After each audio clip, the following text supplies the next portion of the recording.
Kalaboso ang dalawang Chinese national matapos banutok ng baril sa kahabaan ng Roxas Boulevard.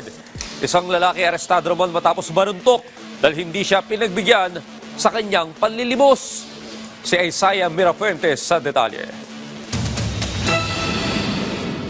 Sa kulungan ng bagsak ng pagiging atapang-atao ng dalawang Chinese sa Maynila, bigla-biglang nanutok daw ng baril ang mga dayuhan sa kahabaan ng Roxas Boulevard kahapon. Wala raw silang pinapalampas dahil kahit sino ay kanilang tinututukan. Nagtitrip-trip sila. Siguro sa kalasingan na rin po nila siya. Sakto namang nagpapatrolya ang Pasay Police kaya na-corner ang mga suspect. Maliban sa kalibre 38 na baril, nahulihan din ng kutsilyo ang mga suspect.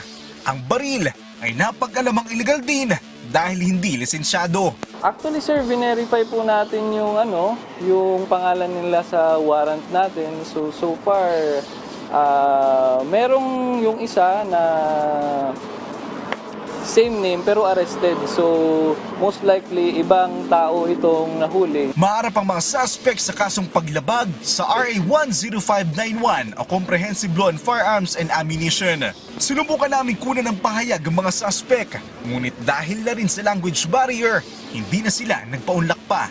Habang naghihintay kami sa Pasay Police Station para makapanayam ang mga suspect na Chinese nationals, napasugod naman ang isang pamilya dahil napagtripan at sinuntok din ng isang lalaki ang kanilang padre de pamilya.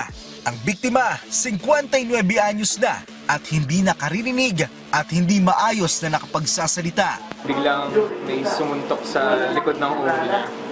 Hindi niya nakita, bigla kasing nawala.